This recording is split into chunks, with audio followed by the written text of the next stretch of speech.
नमस्कार दर्शक बंधु आसंतु जानिबा बोलबम यात्रा पछरे रहिथिबा पौराणिक कहानी संपर्क रे।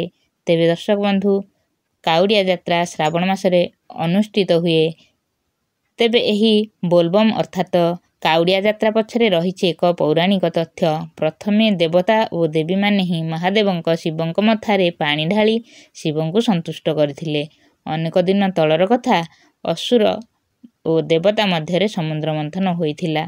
समुद्र मंथनरु पारिजात पुष्प ऐरावत हस्ती लक्ष्मी अमृत आदि सहित विष मध्य बाहरिथिला।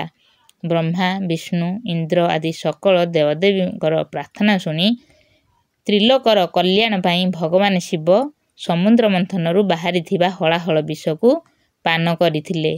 फलरे प्रभु शिव भगवानंकर कंठ नीलवर्ण होई जाइथिला।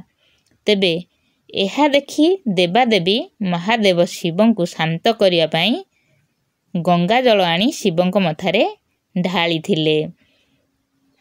गंगा जल शिवंक मथारे ढला जिबा परे शिव शांत एवं प्रसन्न होइथिले।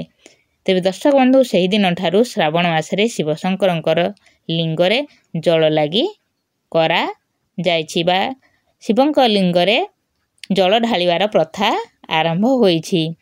शिव संतुष्ट होई भक्त मानकर मनस्कामना पूरण करती एही शिवलिंगरे जल लागी कले। सेथिपाई प्रतिवर्ष श्रावण मासर सोमवार रे शिव भक्त माने विभिन्न शैव क्षेत्र रे शिवलिंग उपरे जल लागी करिथांती। प्रथमे उत्तर भारत रे बोलबम यात्रा देखा जाइथिला। परे सारा भारत वर्ष रे बा देश सारा शैव भक्त माने बोलबम यात्रा पालन कले।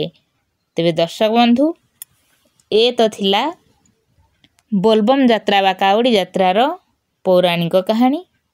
आगामी वीडियो रे अधिक किछि तथ्य जानिबा।